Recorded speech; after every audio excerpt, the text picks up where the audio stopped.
Hi, guys. Welcome back to Real Estate of Mind. We are here today with a special guest. We have Maude from Sold Right Away. Hey, Maude. How you doing? Good. How are you? I'm good, thank you. Can you tell people about yourself and your company?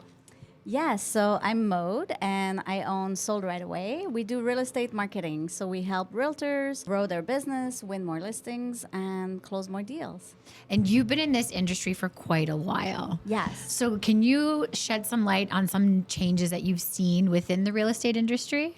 Oh my goodness. So yes, I started in 2008. So Yeah. there was wow. a big recession. I didn't know about what a recession was back then. I didn't know any problems in the real estate industry then. I just knew I wanted to do videos and photography for realtors, for homes. I loved homes. I was in marketing and advertising, and I just thought homes was my thing. And changes that I've seen, well, first it was agents doing it with their phones. And then I went to video where I would interview real estate agents at the house. So now you see that all the time. But tell me about the house, and we would walk through and then do a walkthrough of the house of each room. Then nobody else was doing it at the time. And then we started seeing 3D Matterport tours. I heard about it. It was becoming popular in the States. I actually drove my car to the US to pick up the camera because they wouldn't ship to Canada. So I had to do that. Then drone came along, so I started doing drone photos, videos as well. So the market in terms of marketing has changed tremendously from 2008 to today. And then from after drone, now it's been all digital marketing, YouTube, podcasting, so many things. Do you know what's funny? So I started in 2010, and my thing when I started, because it wasn't heard of a company coming in to take photos, I had to go buy a really good camera to do it. And I was always so stressed out taking these photos. You took your own photos? In 2010. I did not know that. At the beginning, because there was no such thing as like No nobody did photographers? it. Oh my no. gosh. And then as soon as I was like, oh my God, I can get someone else to do that, I hopped on right away. There's no reason for me to do that. And when I see agents still take their own photos, I'm like, no, please don't. That revolutionized, and then I didn't realize how many things we've integrated over, I feel, is a short period of time, but it actually is like 20 years. I think agents doing their own photos is a thing. And then I started getting calls from agents who would say, it's taking me 20 hours per listing to do photos. And I was like, well, I have processes. I can help. And it's kind of like my expertise. So I'm do what you are good at and let me do the rest. It's honestly, it's really big to have someone that specializes in marketing with any business, because we need to focus on one thing. Yeah. So Do you only do real estate? I like to talk about marketing and spending dollars on niching. So having a niche my niche is real estate, but I do marketing for other companies because that's what I used to do before as well. So I've done construction, real estate developers, buildings, and other industries. Will you do mortgage broker? Why not? It's the same process. Yes. It's very, very similar, and it's all about having a process Yes. and following it. But you like to stay within real estate. That's Mortgage good. broker is the same Yes, industry. of course. I'm helping stagers do their marketing, so it's all the same. No, it's great you have a niche. It's Yeah. really good. I like that you don't do it all. We've had marketing experts on here before too, and they always say you should focus on a niche, because if you try to do everything all at once, then you're kind of all over the place, which is something I struggle with, and I know you struggle with that too. Yes. Because we always just try to do it all, but that's really cool. this leads to the next question. What advice would you give to someone who feels like they're doing everything, but still not standing out in their industry? Which I kind of feel like we do way too much. And then we're like, what's that 80-20 rule, right? Yes. So I say don't do everything. Let's do that. Start by focusing on what is it that you're good at and brings you joy. What are you enjoying doing? What fuel your energy versus drain your energy? So if you find posting on Instagram drains your energy and you hate it, don't do it. Leverage somebody else who can do it for you, who has the expertise, who will do it the right way and not draining. But if Instagram is fueling you, you love it, you're good at it, then continue doing it and find other things you can outsource, leverage. Don't do everything ever. This is going to turn into a therapy session very quickly. So I'm going to be like, for me, I struggle with outsourcing to people. I'm very bad at delegating. I have trust issues, I think, when it comes to my business, because It's your baby. it's my baby, and it's in this industry, we're all commission based. You are self-employed, so same thing with you. So to have that in somebody else's hand and know that I'm not 100% in control of my own money is so daunting to me. So what advice would you give many. someone like me? So number one was when I hired my first employee. I was terrified. I was like, I can't do this. It was gonna be, I can't remember, $20 per hour for that many hours. Couldn't afford it. I had no money.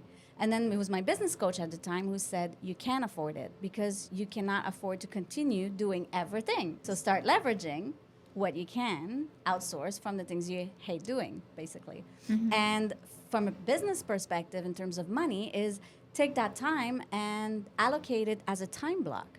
So if you were doing something for 20 hours a week that you're now leveraging to somebody else, fill that time with something that you're bringing income right away. Make a time block, fill it with that, and then you'll see the results. And in terms of trust issue, you'll have to find someone you can trust.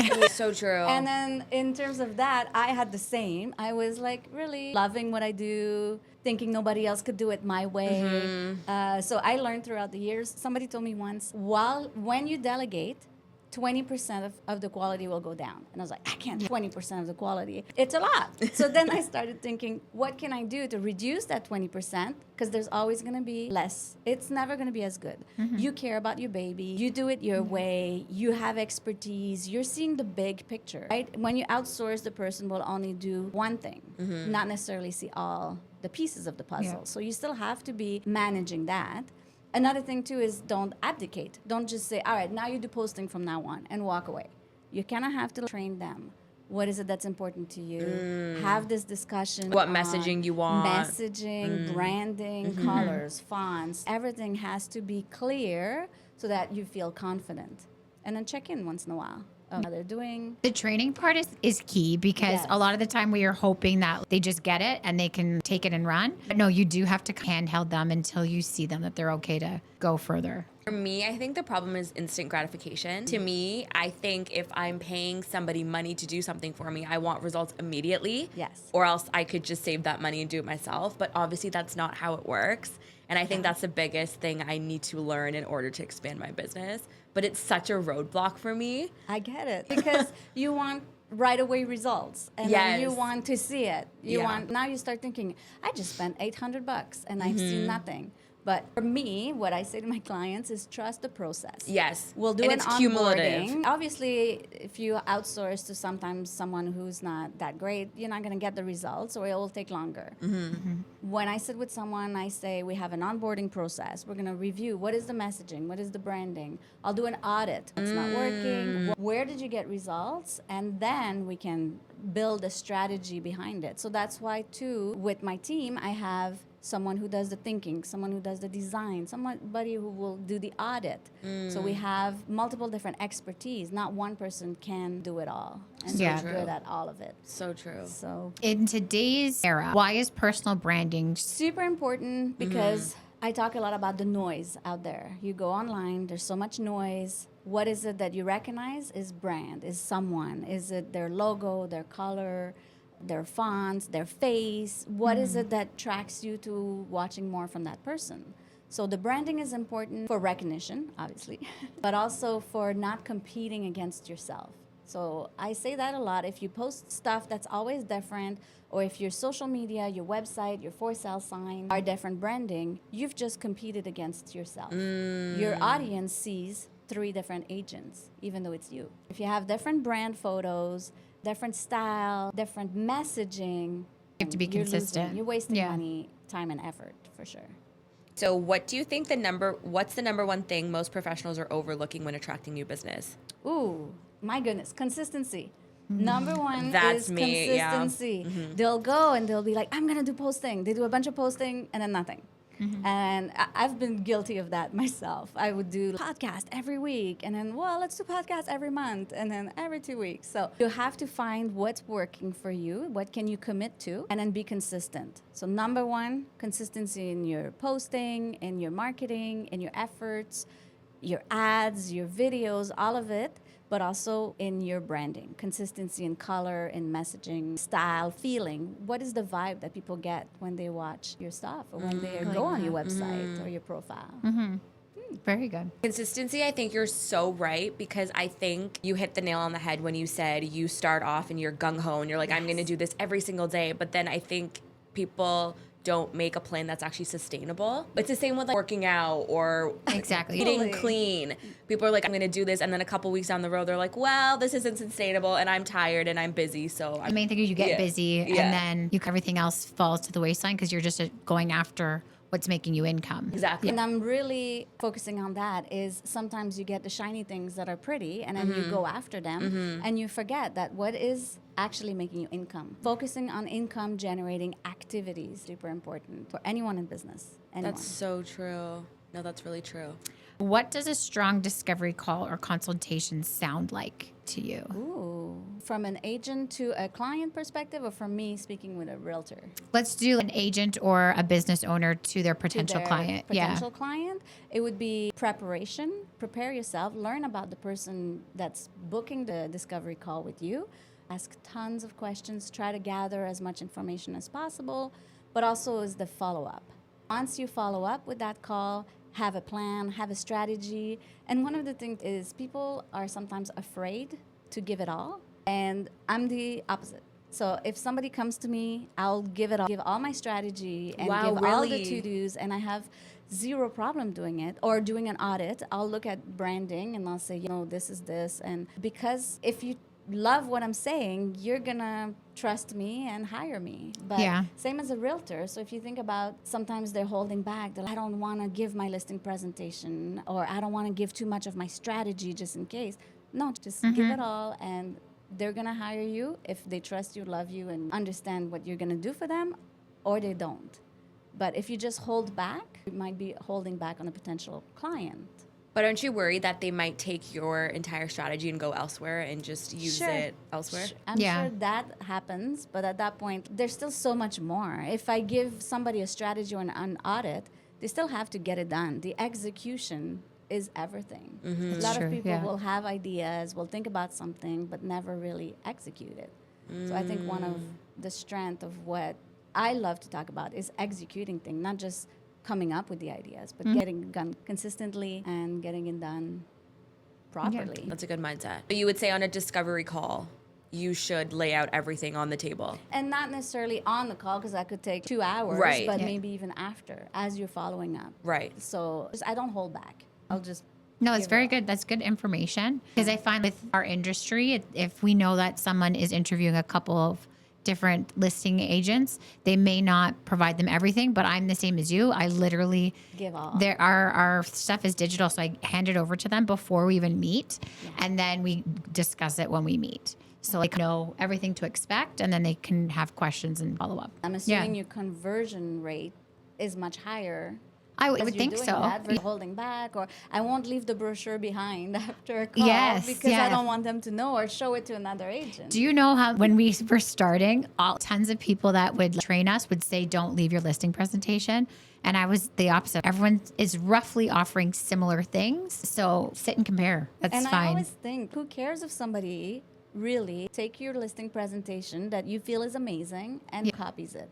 Yeah. They're never going to be you. That's true. If somebody Yeah. hires you as an agent, they're not hiring you because of the brochure you left behind. Mm-hmm. They hired you because of the vibe they got from you, the trust that you were able to build, or how you composed yourself. Mm-hmm. So really, it's got nothing to do with. So I used to be like that, but I've been burned a few times over the last 10 years of me doing this. So now I've learned to not give everything away. And the main point where I get burned is the rate, because people are very rate sensitive and we talk about Yeah. that all the time. So I've been burned in the past on closing day for 5 basis points, 0.05%. I've been burned on closing day. Right, they've gone and closed, and this With whole time another I'm broker. funding today. This whole time the lawyer's waiting, and they're like, "Oh, we actually closed with somebody else with a different bank because 0.05." That's the crazy So thing that's about where your I'm burned. industry. Crazy. That's what I'm saying. I think yes, we're all in real estate, but my industry, it's mortgages, is still really cutthroat like that. Because there's nothing that we don't have a broker relationship agreement to sign. We don't take a deposit up front, nothing like that that actually secures us that this client is ours. And people are so rate sensitive to the point they don't care about service anymore. They just don't. That's so funny. So my first thought when I hear this would be go with different people, find a different niche. For me, if I have to go through a mortgage broker again and give all my paperwork and do it all, and I have to do it again to save 0.05, there's no way I'm doing it. People do There's it. no way. There's People no do way. it. They do, So yes. I agree with you. I think the same thing. And it's a running joke within like my team and all of the agents. Because we're like, are you really going to get your credit repulled, pay for another No way. appraisal, do all this stuff for 0.05% of an interest rate? Like, it's insane. But that tells me just lack of information. But it and is lack of knowledge. information. Yeah. And maybe you talk to someone about if you were to get 1% rate difference, this is what the difference would be in your life. Is it really a big deal? No. Yeah. I have these conversations, but it's an ego thing. We've talked about this in the past. People like to go to picnics or hang out with their friend and go, oh, you have 1.42. Oh my I got God. 1.35. I don't even talk about it. Nobody People knows. love Why do you want talking to about know? it. I know, but people love talking about wanna it. know. It's like they think it makes them superior by having a lower interest rate because they think they're a more valued client. The amount of clients that come to me and being like, I'm such a valued client, I'm getting this amazing interest rate from my bank. I'm like, you and every other person. They're not special. So, anyways, that's I my. would go after Those are go my after the hurdles. people who don't care. Yeah. Who don't have Yeah. time. I know, maybe that should be my niche. Busy people who don't have time to do Yeah. that. Yeah, out those types I've of tried clients. to. I veer away from rate shoppers now because Yeah. it's caused me a lot of frustration in my career. And I know a lot of agents that work solely with rate shoppers, and I knew very early on in my career that I just don't want to deal with that because No. it's terrible for my mental health. Because you do all this work and then you don't even know if it's going to close at the end of the day, right? And they're always like expecting more. They're Like, never there's always- grateful. People are never grateful. I find that too. We have that in our industry as well. What are the biggest mistakes professionals make at the finish line of a deal? And how can they avoid this? Dropping the ball. Yeah. Let's say you go as an agent through the lead, the follow up, the discovery call, the listing presentation. You set up the whole plan and they're ready to sign, but they don't sign. Drop the ball somewhere. So usually we'll do an audit. What was the process? Where did you not follow up? Did you not answer all their questions, or did you not follow up? Did you not bring the paperwork or have them online for them to sign? At what point did you drop the ball? And in every industry, it's if you didn't close the deal, it's on you. You dropped the ball somewhere. So if someone doesn't feel like they're salesy, how would you help them either get over that, or what way would you help them be able to feel like they could push to make the close? I think I'm one of those. I'm Yeah. probably the worst salesperson. I just talk about what I do, and then usually I'll be like, "Hi, have a good day," and then hope they book with me. Yeah. So I think it's more about having processes, which is what I'm building now to have more processes for the follow up, the asking more questions. How can I support you? Are you ready to book? Or sometimes they'll say, "I'm not ready," and I'm like, oh, "Well, come back when you are." But Yeah. really, there's more that you can do, that we all can do to get better at that. So talk about what processes and systems you think are effective. Following up with nurturing. So I do a lot of nurturing. And I think for me, it's all about being genuine. And I know there's tons of marketing who can be done the other way or be more pushy, which I can't. So I can't fall behind that. But it's more about nurturing. So email, text, checking in on them, just seeing, have you been? Even the happy birthday, happy holiday, those things are Yeah. obviously. But what else can you do after a sell? If you remember a question, so now I record, obviously, with all the AI apps that are out there, you can record the meeting and learn about what did you miss asking questions. So now you can follow up with a I question. like that. To say, hey, they said that at some point. Sometimes I'll review my note from a meeting and I'll be like, oh, they said that, but I didn't say that. So then I'll go back and I'll send an email. I'm like, hey, you mentioned you're having a hard time closing the deal at the Yeah. listing presentation. Have you considered this? And then that brings up more question. And it's all about being helpful, supportive, genuine. That's my thing too. Like when I feel like I need a reason or a value additive in order to call somebody back. I don't like calling them like, hey, have you thought about it? Like, what's going on? I don't feel like very that. grimy. I doing rather it. I need to either find a listing that sold in their area and be like, Yeah, hey, did you that's a good see way. this? Or if there's something happening in the news, did you hear about this? Just wanted to put it at your forefront, whatever. I agree with need you. to add value in order to make that secondary or third call. I totally agree with that. Sending them something of value to them, because there's just being, are you coming? Are you doing? Are you signing? What's going on? No. But I think even if you were to be like, hey, you mentioned that you're overwhelmed with how much prep needs to be done in your listing. How can I alleviate that for you? What can I support you with to prepare your house? What's the most overwhelming thing that you can't tackle right now? Yeah. Just a little thing like that. And that brings more conversation, which comes from a supportive It's true. mindset. I like that. So, what are some effective strategies you've seen for converting interest, leads, DMs on social media? So those that's the kinds- front end of everything. So way before the display, Before the closing. the Yeah. leads. I see it as one thing only. A lot of people do ads that have too much. You can do this. We work with buyers, with sellers, with investors, first-time home buyers, seniors. It's one thing on your ad. It's much easier to catch one ball than to catch 7 balls. So try to make your ad as consistent as possible, your social media as consistent as possible with one thing at the time, one niche, And one how message, long- one offer. So, like, how long should each offer stay for? A week, 30 days? That really depends as when you start seeing results. Sometimes Okay. I'll look at ads and then having a strong offer, redoing your offer over and over again is super important until you get a good one. You don't change things all the time without knowing what's working, what's not working. So looking back at the analytics, I review ads and I'm like nailing down to the words, the copy, the image, the video, all of it. Why is this one working? Why not? And then sometimes I'll be like, obviously that's a flop. Right. And you never know what's going to be a flop. I have a better idea every time. And you do like Better stuff? A/B test Okay. is important. Right. Reviewing, checking in. I do tons of training now on ads because things change so much. So quick. I have not run ads in a couple months, and now I'm coming back in on what is going on. The Everything's platform's different. completely changed. None of it is the same. So, would you confusing. recommend running ads versus going organic, or what would you recommend? I would recommend setting up a strategy first instead of I'll just run ads. It's the same as I'll send a postcard to an area. No, go back, think about it. Who's your target? What's your messaging? What's your offer? How are you going to portray that? How clear is your messaging? Because if you just go and start doing ads, well, where are these ads going? Is it a landing page? Is it your website? Is it a form? Are you following up with the leads? The whole thing is for me, it's important to see the whole picture. Because companies can be, oh, I'll give you 10 leads a day with ads. But where are they going? Are they qualified? What's the quality What's of the the leads? follow-up process? 100%. We review the whole thing from beginning to end. I'm always really wary of those lead generation companies, and I get so yeah. many emails and LinkedIn messages, and I'm just like, are these just like cold calls? Do these people even know that we're going to be reaching out to Majority them? would be cold calls. Yeah, the majority Yeah. would be like they're not warm leads, and I'd prefer to work with warm leads like from ads. Then for or you, I would whatever. start with organic. What can we do to boost your organic presence, to get more people interested in you or viewing your profile, or what value can you offer organically first, then review, do an audit, everything. All your platform, Interesting. your website, where is it going?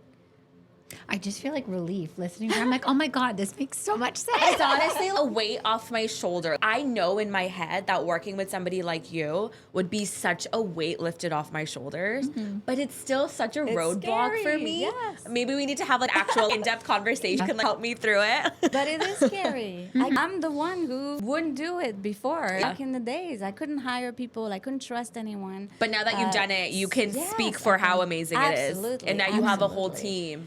And then processes. It's Right. all about the processes and keep an eye on everything that's going on. And I've made the mistakes too throughout the years where I would say, all right, you run ads, you do design, you do this, you do that. And then I would go away and do something else. Right. But now I have an eye on every single piece of the puzzle, and I'm able to see what's working, what's not working, or what's lacking between one another. If I say the ads are amazing, you're getting tons of leads, but where are they actually going? Is anybody following up? No. What's the process? How is it set up? All of that is so important. And sometimes when you delegate one little piece of the puzzle to different people, they're not really connecting to each other. So do you ever face, I don't know if conflict of interest is the correct word, but because you work specifically just with realtors and in the real estate industry, do your clients ever say, what are you doing differently for me versus a different realtor? You guys getting us the same clientele? Yeah, or it's so easy for me to answer this. I meet with the realtors and each realtor, and it is whatever that you are, what's your messaging, what's your branding, is you. So I can work with 10 different realtors in one area, but none of them will have the same niche. That's so true. But if all realtors come to me and say, I want to work with buyers, investors, sellers, first-time home buyers, all of it, All then of I'm it. like, then you're wasting money, effort. So you really help them dig deep into Yeah. what their Yes. niche is. Yes. I find that interesting because I feel like both of our industries are so convoluted that it's very difficult Stand to out. stand out because I feel like everybody's saying or doing the same things. And then I don't want to do advertising. It's going to, the public is going to seem like the same thing. Find so a like, I avoid, right? Which Find a I'm like, niche. that makes complete sense. We always Yeah. say this. We're always like, anytime we go to networking events or anything like that, we're always avoiding the realtors and the mortgage brokers because what do they really have to say that's different than us? But Yeah. then it's so interesting because everybody does have a niche. Like you being here as a marketing expert, we had another marketing expert here, but your messaging is different because you are two different people. You have two different experiences. I really need to hone that in more. Like, All of it works though. You can hire any realtor, but why do I pick one? Is because I trust that person relates to me. Yeah. I'm a fit for the vibe, the expertise for what I need. Mortgage broker, I wouldn't go if somebody was like, I'll get you the best rate. And if you go compete or whatever, tried 3 different mortgage brokers and see who gets the best rate. I'll be like, absolutely not. I need want one to find me. That's as much work as possible for me, please. Yeah. What can you do to make the process easier, faster, less stressful, overwhelming? And same with a realtor. For online advertising, do you have a rule of thumb of what someone should be converting per ad? It depends. We've seen the $23 per lead to the $69 per lead. Oh It my really depends goodness. on how targeted. Because those must be good leads though. That's what I mean. The more you're gonna target, hone in into a niche, an interest, an area, or everything, the more Yeah. expensive it's gonna be. But you're gonna see but more worth results. it. Yeah. Right. How long Interesting. does it take to see results, would you say, on average with those types of advertising? 6 to 8 weeks, you'll start Okay. seeing change. I've taken on a client that started, it was a mess. Everything was a mess. And taken on, and it probably been 9 months since we've taken from the beginning the audit, the branding, the website, the social media posting. And then after, I think 6 months, we started doing the ads again.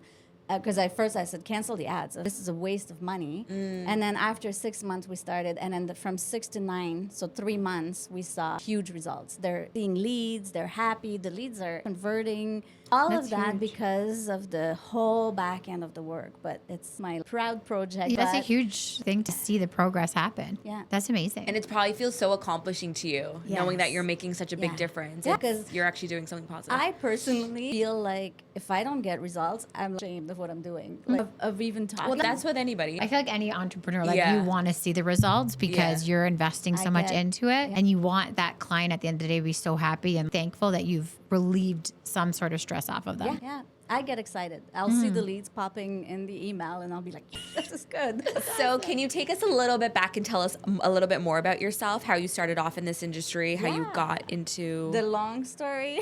I'm originally from Montreal. I did communications in Montreal. I started my own video company at the time, doing videos for any type of companies.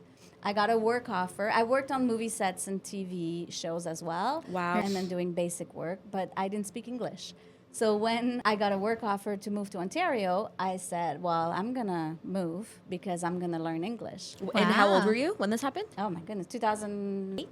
It was just before 2008. 2006 Wow, maybe? because I was going to say your English is very good. I've been working really hard, but I learned from moving here. I lived with my sister at the time, and for 8 months, and I watched English TV with English subtitles. That's how I learned English. And living with her, where she said, I will not speak to you in French. I will speak only in English. So if you need to know how to say something, you ask me in English. So it's like, you thing you said on this thing, what is the word for that? And then she would teach me like that. So That's amazing. So then I bought a house in Hamilton with a realtor that I found Yeah. from an ad that I just called. I was like, I want a house in Hamilton. And she took me to Hamilton. We checked out houses, bought this one. No, I can't even remember. I knew nothing about real estate, really. Then I started driving from Hamilton to Oakville, right here at Trafalgar, to come to work every day. And then realized, wow, this is far. You're like, what did I do? Yes. And because I was living on my own, and I don't know, I was in my own house by myself, and I just started renovating at the time. Painting, changing the molding, sanding the floors, changing the light fixtures. So 8 months later, I called her back. I said, I want to sell.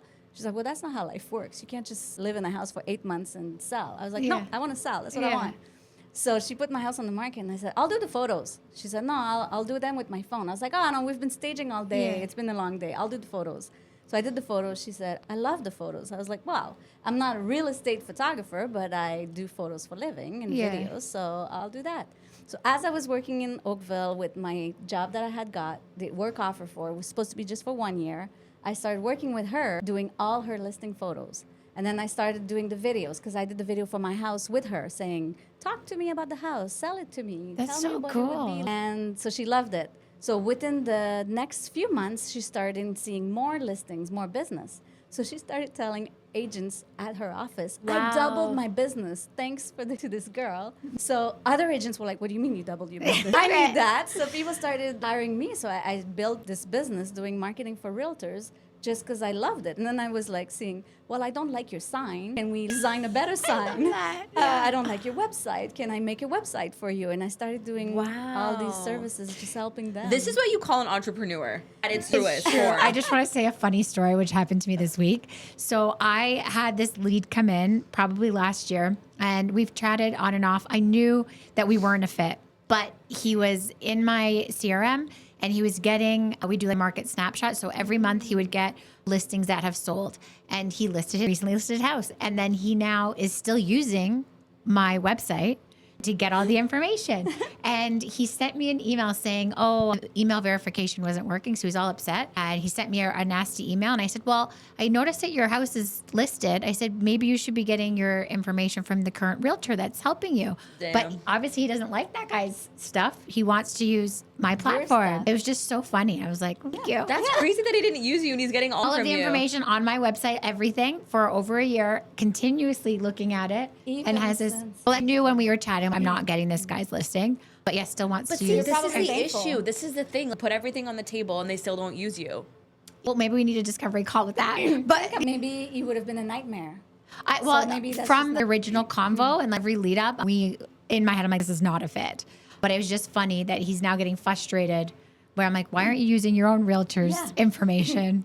But that guy has guts reaching out to you, being like, I'm not using you, but I want want your your But platform. he didn't know that I knew it was listed. I just watch everybody. So, like, I knew it was listed. Oh. And that's why I said it and I didn't get a response back. But it's like, why are you using my platform? Go use your realtors with People his do website. interesting things. Yeah, it is funny. But that's amazing coming from nothing and like also knowing what you wanted too. Advocated what you wanted. I think so, but I think it was a lot of winging it. I Going didn't with the know- flow. Yeah, I didn't know real estate. I knew what I was good at, which You just knew you taking pictures and communication, all that kind of stuff. I knew I was good at marketing, but I didn't know real estate was going to be a thing. So it That's became very interesting. I know. I really love stories like that. Yeah, I do. It's really cool. Very neat. What are some tools and automations that you're using that you think everyone should integrate now? I'm really interested. so much. She's like, I'm not telling you my secret sauce. Absolutely. I don't care. I use, well, you want the actual name? I like everything. Or I just use- in general, You whatever could just- you think. So Meeting Minutes app. I would take a meeting with a realtor, record the meeting for myself, have the to-dos that I agreed on doing, and it raises questions sometimes that I can follow up with.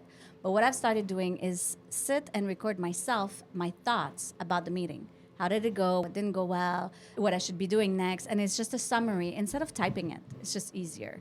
Other automation, so that helps with follow up and questions and really help in closing the deals. Other automation, email newsletters, still I'm working a lot on workflows. So not just doing a newsletter once a month, but what can you automate in terms of workflow? If you have a first-time buyer, what can you offer specifically to that niche of that person in terms of following up? We have someone who was working with new parents because he's a new parent. He's like, I didn't know what I was walking into. I learned a few things. I want to share that with other new parents. So he has an automation workflow for that. And then you automate that with some phone calls, and even tangible things. So I always say to offline, online. So have stuff that's online and have stuff that's offline. So when I think of a strategy with clients, I always make sure to include offline and online. So for him was sending a parenting book that to him was valuable to all new parents. So love that's that. a Is different really touch cool. point. And then it can be editing tips about how to create your album or whatever, saving time, doing this or anything you can have. That is really out of the Little box hacks. thinking. I really like that. Always. We'll sit down and what else can we do that's out of the box, that's different, that will make you stand out.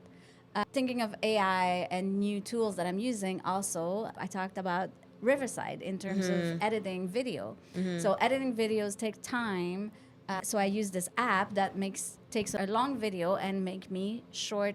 They call magic clips. So short videos I can throw on Reels or YouTube Shorts that are already done. So that saves time. So all about AI really is how can you be more efficient, more productive, saving time.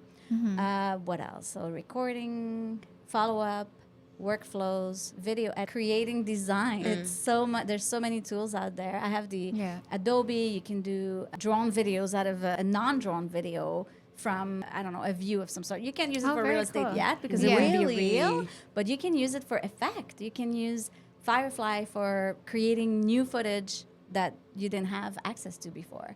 And it's so much faster. Very cool. That's really cool. Editing videos, captions. We used to do captions hand by hand. And then the captions app showed up. And now we have Cut. You can do your captions with a template. It takes a fraction of a second versus hours before. I remember being at night doing captions on the computer in Premiere, Word at the time, listening, typing, and it is crazy how fast. It's crazy how so many things are out there that we don't know about. I keep an eye on everything. I keep an eye. What else? Or sometimes I'll even ask. I have someone in my team that's automation professional. She's been doing it. It's her thing. Every time I have a question, I'm like, I have this that I do manually every time. Make it happen. And then I just send it to her and she comes back, you should do this. This is the new thing. Use this app, do that. Like SEO on website. SEO is so draining when you do it manually from scratch using your brain. And now you can use 2 or 3 different tools combined together to give you the best blog article that will bring the most results. What? That's insane. Oh my God. So do you use ChatGPT or have these lot, all that stuff? SEMrush for SEO. Right. So many things. There's so much out there that I just don't know what to look for, Me which too. is why it's just not. It's overwhelming. It's not actually. It's not our niche. Which is why we need to hire. No, I was telling her when you were gone, and I was like, "This is inspiring to me." Like, you need to dissect one thing at the time, and then spend some time to try to automate it, leverage it, get rid of it, don't do it, and then do what you're good at.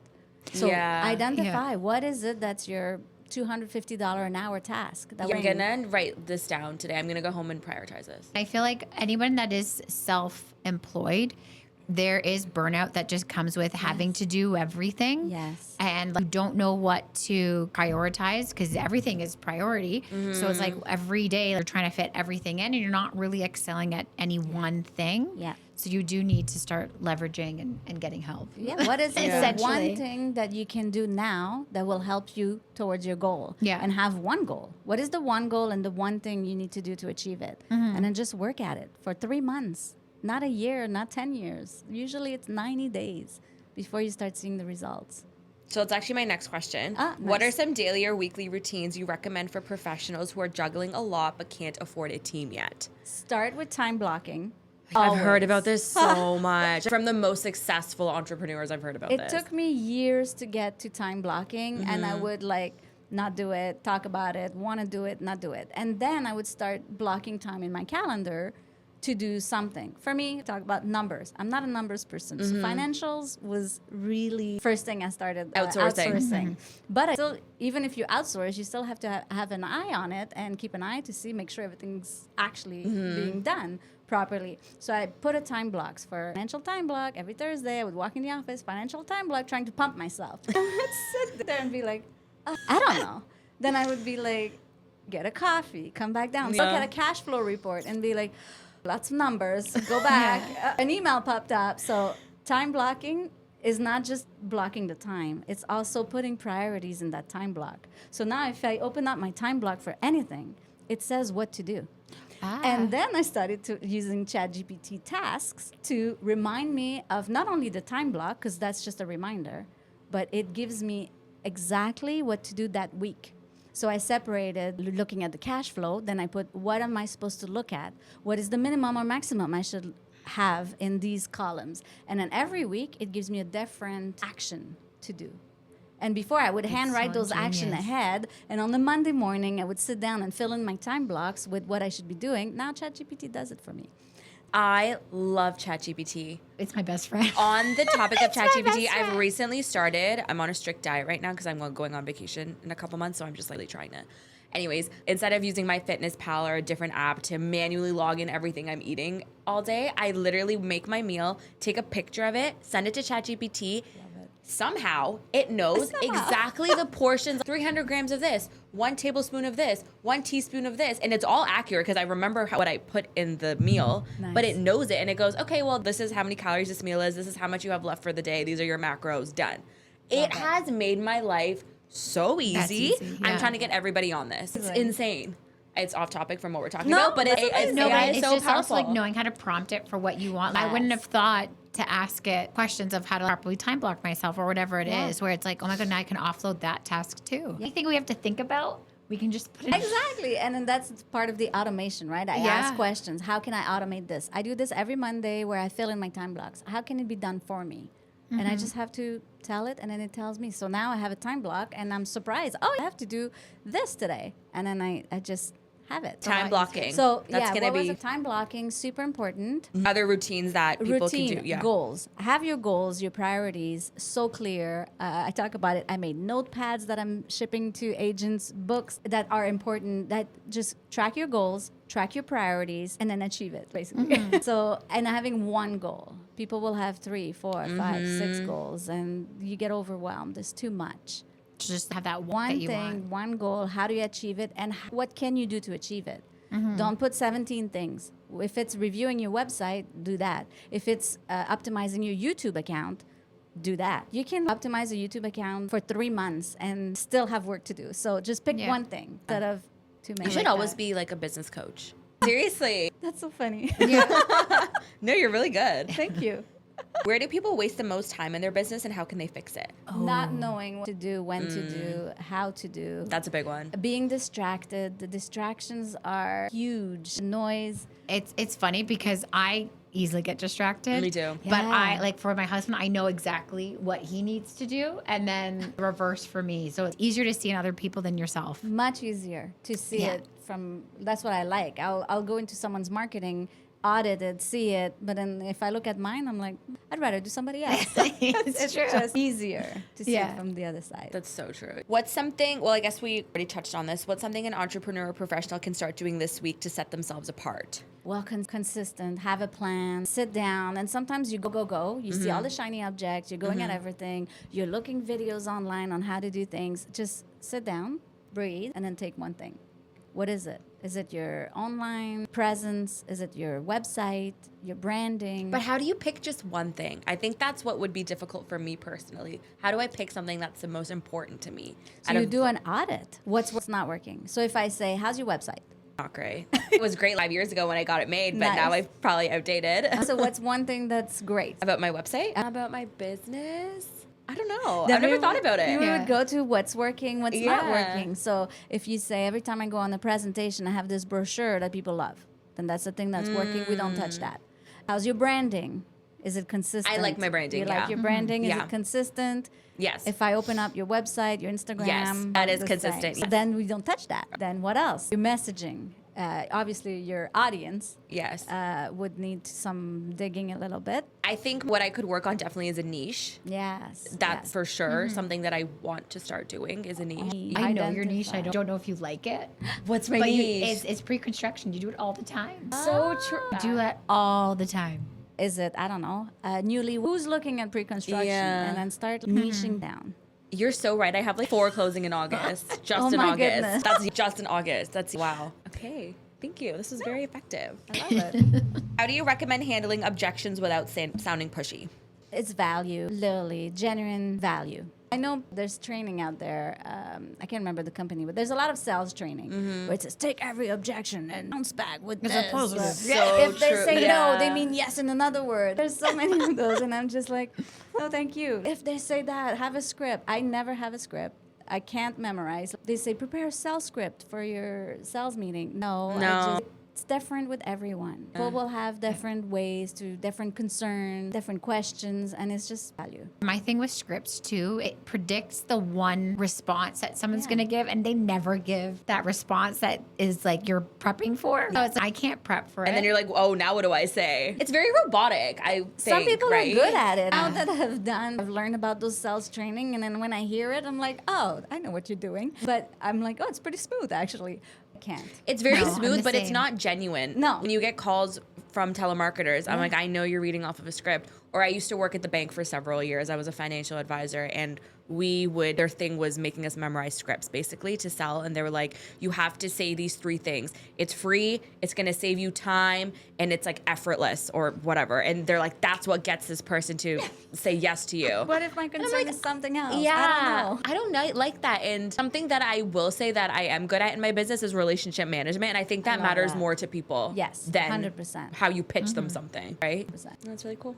You have all the questions. I'm done. I asked all Oh my my God, questions. you're done. I feel like there's so much more info. Yes. Is there anything that we didn't touch that you think maybe would be useful for people? My favorite thing is like just filling your time with one thing. Yes. So would you suggest they fill out with that day, that one thing, and then the next day focus on everything, or 1 week on Time this? blocks made ahead, and I change them every 3 months based Okay. on what worked and what didn't work. So one thing too is I noticed that I would always do time blocks. Let's say Wednesday morning at 9, I'm supposed to do this. And every Wednesday at 9, I was busy doing something else. That means Yes. that time block is not something I'm good at. I'm fueled by, sustainable. not something I want to do. Distracting purposely because I hate doing it. Then I have to identify, am I going to automate it? Am I going to delegate it? Am I going to drop it? Is it important? So I have to review this every 3 months. So each time block that I do, that I'm committed to, I know they're working. So 3 months, I have my time blocks ahead, like financial, design, audit, review, sales meetings. I only do podcasting on a certain day of the week, which worked perfectly for today. And I try to diverge from those time blocks. So if somebody wants to book a meeting with me, I'll give them my time blocks for meetings. I don't take off something else unless it's absolutely, they're like, I can't meet with you ever on a Monday at noon. Then I'm like, then I'll make an exception. But it's so clear to me. And I think it forces you to be disciplined too. Yes, I like discipline, that. which I had none before. Me too. I learned all of this, years and years of practice. I find with my job, it's very hard to time block. I used to do it, and this year I literally deleted all my time blocks because I always would fill it with showings or Yes. list. Those my clients always come before me, and then it would be weeks of me not doing anything. I get more stressed of seeing it in my calendar and knowing that I can do it. abide by it than not having anything at all. Then I would say there's things you can control. So whether Yes. it's first thing in the morning between 6 and 8, nobody's going to book a showing, and Yeah. between 6 and 8 at night. Whatever it is, what can you control that you can do one thing? And then you're going to start doing it, see the results, and you're going to love it. And you're going to say, true. you know what? It's honestly true. A lot of the most successful people that I've listened to on podcasts, they always say this. Time blocking is a life changer. I'm so adverse. I always hear it and I never do it. So I think I really need to start doing it Yes, because I it's think gonna it will change make a your huge life. difference. It gives you clarity. It takes away. I never have anxiety about my week. I never. It's sometimes. Wow, I'm what does that overwhelmed. feel like? Amazing. Sometimes I get overwhelmed because there's a lot, or things are being thrown at me, or I booked an hour design and it took me 3 hours because there was more, but it's still manageable. I never get anxiety because love that. anxiety comes from not knowing. True. Not knowing what you're going to do or distract. Getting distracted is saying no to yourself, basically. No to what your goals are. So you can like block that. off time for showing. You probably know most of the time when showings are in your life. Yes. Ish. And if somebody So- wants a last minute showing, just be like, sorry, I'm not, go to this time. Or you make it. Actually, never do that. Or you make that show and you go back to your time block right after, or the day before, or the next week. I'm sure the last minute showings are not as often as they actually are if you were to put down your time blocks. Yeah. And then for me, even if I have a sales meeting or discovery call day in an afternoon, let's say it's Monday, noon to 2. If nobody books, that time block is blocked. So if somebody else wants to book something else, then I know this is available because I had nothing. And then I have an alternate time block. So if it's sales meeting or follow-up or quotes. So You can do it's either or, yeah. either or if I didn't have anything. So I don't know. I think it's a important to create progress, boundaries. work in And I'm progress. saying this more for myself than anyone because I lived in New Zealand for 2 months and life over there is so different. They're island living, like the 5 million people in the entire country. They're so chill. I was working with realtors there looking for accommodation and stuff, and they only work 9 to 5. They don't work a minute past 5. They don't work a minute before 9. And so if I wanted to book something for 6 p.m., they'd be like, sorry, next day. And they don't work weekends. Yeah. And like, this would never happen in North No, but America because the expectation here is completely different. because we've made it like that. Well, we can't. Sorry, this is my rant. One person cannot revert because unfortunately we're in society where everyone is selfish. They want things on demand when they want it. So like if one say no, I cannot show on weekends. I don't show on weekends. They're gonna laugh in my face and say, No, I'm gonna go find an somebody agent else. that will do that. I know, but I'm but saying if it's culturally, I think we've made a sometimes, mistake. Yeah. Oh, of course. 100%. I don't know how we're gonna redo it. Yeah. Well, if I look back, when I started my business, I was like, I'm gonna do everything. Yeah. And I did it all. And I worked 17 hours a day, every day. Plus the weekend, I worked 8-9 hours. It was 110 hours My every week that I God. worked. That's nuts. nonstop. I would be at the computer until 3 a.m., falling asleep, doing things. And I realized, I don't know, it's going to sound funny, but having a child, I had to change Yes. that. Yeah. So it took me years. So for 10 years, I worked 110 hours a week. And then I started less and less and started taking vacation. And I realized, when I take vacation, it's not that bad. The whole The world world doesn't end. fall Yeah, apart. it's true. And having a child now, I work from 8 to 3 every day. I don't work on evenings anymore. I don't work on weekends anymore.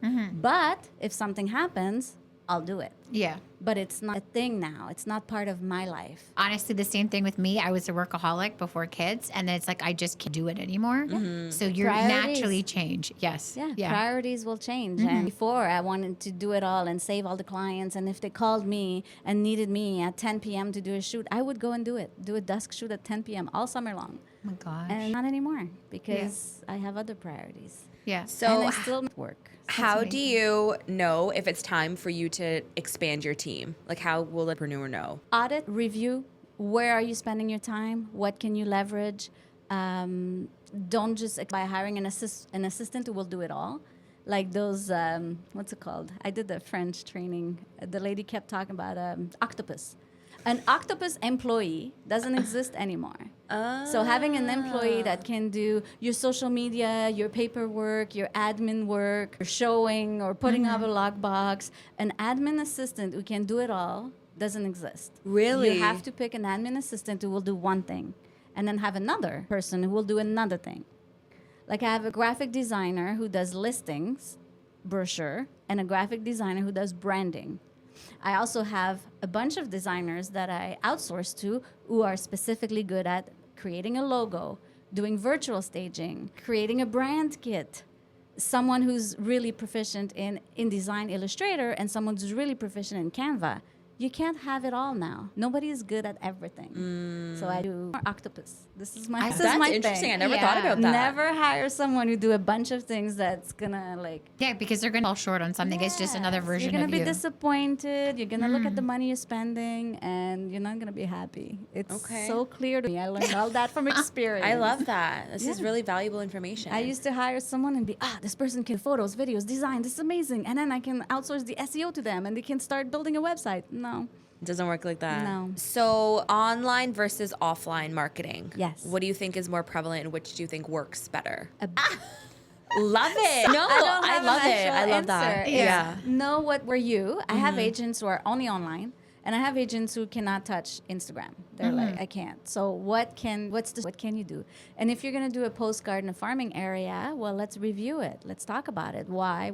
Who you targeting? Are you present in the area? Are you being seen? Do you have a sign? Are you part of a school board? Are you playing sports? Are you part of a club? Like it's a We should really do like a shared in our community because I think we've done a few events now where people know us. And I think a shared offline print something. I was thinking about that this morning as I was leaving my house. Because I was telling you we live in the same neighborhood and Yeah. we've done a few community events together. I think it would be so worthwall for us to do that. Well, Because now people know who we are. If I think about doing an event in the community, why are you doing it? Who's coming? Are you following up with them? Are you face to face with them? Are you seeing them often? Are they seeing you often? Like I the know whole for me, thing has a to majority be- is yes, unless it's like the new people we don't know. But there's with you, Sat, I used to get a lot of business within our neighborhood because I would do in our like neighborhood chats that we have. I would do like a monthly of what's listed, what's sold, and then people knew me as the expert. I don't have time to do that. It was very time consuming. Automate it. I'm sure thinking there's a like, way. how can I import that? And like every month it just automates for myself. Yeah. I got to figure it out. Yeah. Yeah. Yeah, I would do something like that because I feel like we do so much for our community and you with the school as well, like your kids Yeah. there. But I feel like we're not farming enough and we're not getting enough leads from it. So we need to figure little that out things for you sure. Can do for Yeah. sure. If you're Yeah. online in the group chat, can you comment? Can you message? That's you can't. Yeah. But the value, you can pull the information. Yeah. That I had to automatically figure and out. Just Yeah. send it. Agree. Yeah, no, that's Yeah. very interesting to think about. Yeah, online, Okay. offline, no key answer for everyone either. Any marketing agency that will come and say, I can do the same thing and get results over and over again for everyone, I have a hard time believing in it. It might. I'm not going to bash because it might. But for me, it's every person is different. The way you get business is different. Your target is different. So what can we do to maximize that? It's not about throwing the spaghetti at the wall. It's about picking one thing that will work and generate results, not just doing Yeah. the same thing over and over again. Yeah. Some coaching filters, they say, make cold calls, door knock. I hate but it if all. you like Hate it all. fall apart when I say door knock, and some people are excited. And Yeah, they're some people fueled. in it, and it is not for me. And that's Yeah. perfectly Yeah. fine. Everyone will have their own strategy. And that's why, too, maybe I can work with many different realtors in the same area because every strategy is different, is you. Yeah. You're you. It's very important. What's one of your favorite client wins that you've had? Ooh, well, the one I talked about, that I 5-month took one? it from the beginning, and now I'm seeing it more and more and more. Like now, I'm even faster. Like I had an after who I was able to take it and remember. Okay, well, this song, like I want the results right away too, right? As much as they want. So now I'm able to see that. So that was a big learning for me, and I'm able to see it and reproduce it and make it fast and make it more efficient and tight and automations. And so I think the biggest was seeing results. And that was taking the whole marketing. And I think when someone comes in and says, I just want that, sometimes I'll say, well, this might not be a fit. And I'm not trying to, I need more money from you. It's more, I can't just do ads for you. I can't pay money to just do ads. Yeah. Oh, It okay. has Has to to be a be, whole I scope. have to look at all of it and help you out. You And look at it holistically. yes, absolutely. Yeah. Yeah. Okay. Yeah. I also do like a lot of self-reflection on how you can improve, which definitely Yes. helps your clients. Yes. Which is like, no, it's very admirable that you do that. Thank you. Yeah. Such a great conversation. I learned so Yes. much. Thank you. Wow. Where can people find you? Sold right away. Everything. YouTube, Instagram. Consistent Website, across the board. Sold right away. Everything. All right. That's it. Thank you, Maude. We'll put all of your information in our show notes. Thank and you. it was great seeing you again. Awesome. Thank you. Thanks. Bye.